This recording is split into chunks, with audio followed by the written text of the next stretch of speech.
Hello guys, welcome to English learning. तो दोस्तों, जो आज की सेंटेंसेस का कलेक्शन है वो आपकी डेली कन्वर्सेशन के लिए बहुत ज़्यादा यूजफुल होने वाले गाइस। तो प्लीज़ वीडियो लास्ट तक देखो, कहीं पे भी स्किप ना करो, ठीक है।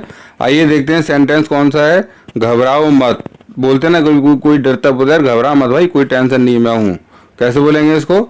इंपरेटिव सेंटेंस है तो डोंट पैनिक। इंपरेटिव सेंटेंस में मतलब किसी को सजेशन या बोलते हैं ना डायरेक्ट, तो उसको कहते हैं इंपरेटिव सेंटेंस। डोंट पैनिक, तुमसे मतलब कभी कभी ऐसा तो कोई ज़्यादा गुस्से बोलते हैं भाई अभी तेरे से मतलब है कुछ, तो एनी कंसर्न टू यू, तेरे से कोई मतलब है, any concern to you. Let's see one more sentence. एक और वाक्य देखते हैं अगला। कुछ तो ले लो। जैसे कभी कभी कोई आया वहाँ पे बैठा है आपके यहाँ, कुछ खाई पी नहीं रहा तो बोलते ना आराम से भाई कुछ तो लो भाई सब, तो हैव समथिंग प्लीज, ठीक है। कुछ तो लो, हैव समथिंग। ऐसे बैठे रहोगे तो कैसे काम चलेगा? उसे अभी ठीक करो। कभी कभी शरीर की कंडीशन होती है तो कुछ खराब हुआ हो ही नहीं रहा, कोई सही करी नहीं, तो भाई अभी उसको ठीक करो, एकदम अभी। तो फिक्स दैट राइट नाउ, बिल्कुल अभी उसको ठीक करो, ठीक है। Fix that right now. अगला वाक्य देखते हैं। कहाँ थे आप अभी तक? दिखाई नहीं दे रहे हो भाई, कहाँ थे? तो where were you so long. आप देख रहे हो यहाँ पे इंटरोगेटिव सेंटेंस हो गया, इसलिए वेयर और वर सब्जेक्ट के पहले आ गए, ठीक है। एक और वाक्य देखेंगे। अब तुम बच्चे नहीं रहे, या तुम अब बच्चे नहीं हो, जो इस तरीके की हरकतें करते हो। कैसे बोलेंगे इसको? You are not a kid any more. Kid का मतलब बच्चे, ठीक है। और सिंपल सेंटेंस है इसलिए सब्जेक्ट के बाद लगा दिया हमने आर, नेगेटिव की वजह से नॉट। तो you are not a kid any more, तो बड़ों की तरह बात करो। तुमने गड़बड़ कर दी भाई सब, अच्छा खासा मामला चल रहा था यार, तुमने तो गड़बड़ कर दी भाई। तो यू मैच्ड अप, मतलब इधर उधर का सब मिक्स कर दिया तुमने, है ना। कैसे बोलेंगे इसको? यू मैच्ड अप, इसलिए सेकंड फॉर्म हो गई मैच की, मैच्ड अप। तो यू मैच्ड अप।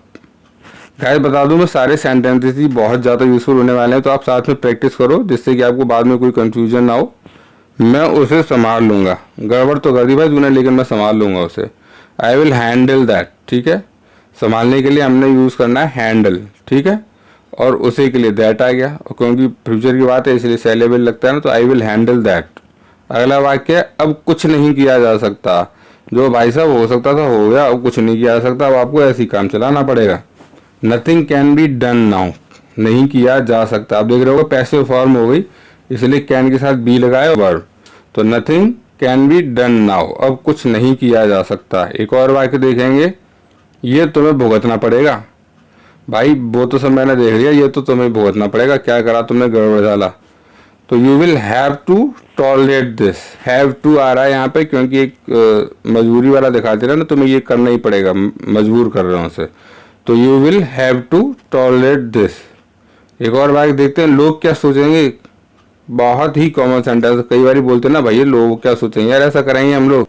तो गाइस इसको कैसे बोलेंगे अंग्रेजी में? वाट, क्या के लिए वाट आ गया, फिर वुड पीपल थिंक, ठीक है। लोग के लिए पीपल आ गया, ठीक है, और फर्स्ट फॉर्म ऑफ वर्ब आ गई यानी कि थिंक।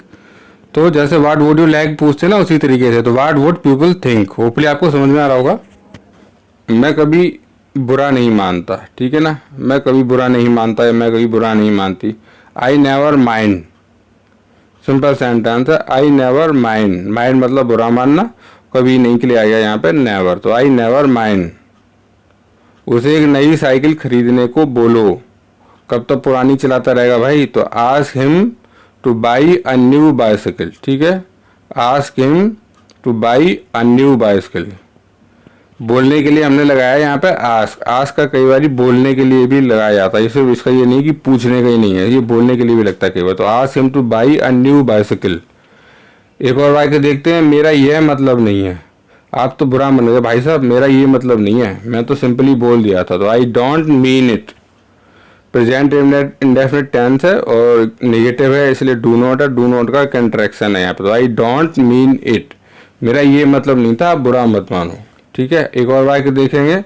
अब मैं आपको कैसे समझाऊं, आप ऐसी चीज़ें समझने को तैयार ही नहीं हो, मैं कैसे समझाऊं आपको। तो how shell I make you understand now.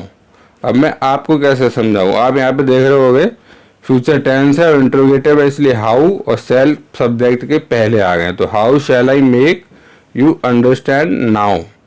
अगला वाक्य देखेंगे। पैसे चुराने के लिए उसके दोस्तों ने उसे उकसाया होगा। वो तो यार बहुत अच्छा बच्चा है, बहुत अच्छा लगा, उसको जरूर उसके दोस्तों ने उकसाया होगा उसे।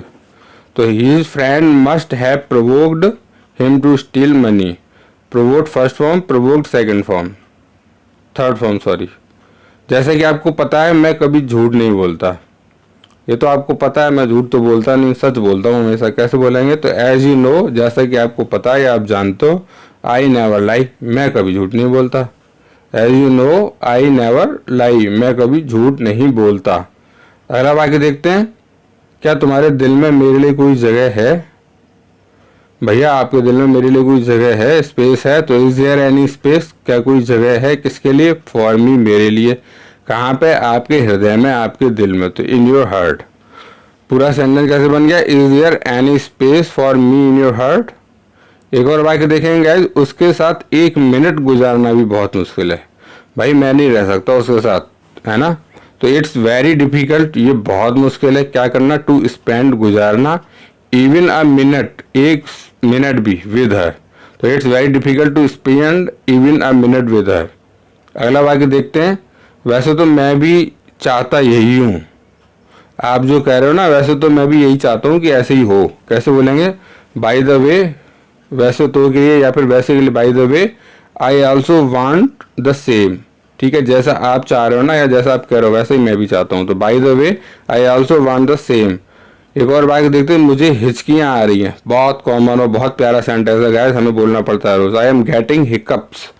हिकअप्स मतलब है हिचकियाँ, और क्योंकि प्रेजेंट इंडेफिनिट टेंस है इसलिए हमने गेट में लगा दिया आईएनजी, गेटिंग। तो आई एम गेटिंग हिकअप्स, मुझे क्या आ रही है? हिचकियाँ आ रही हैं। आई एम गेटिंग हिकअप्स। गाइस बता दूं, बहुत ही प्यारे सेंटेंस हैं, सिंपल सेंटेंस और हमारे डेली कन्वर्सेशन में बहुत ज़्यादा यूज होते हैं। तो उनको आप मेरे साथ अच्छे से प्रैक्टिस करो, ठीक है?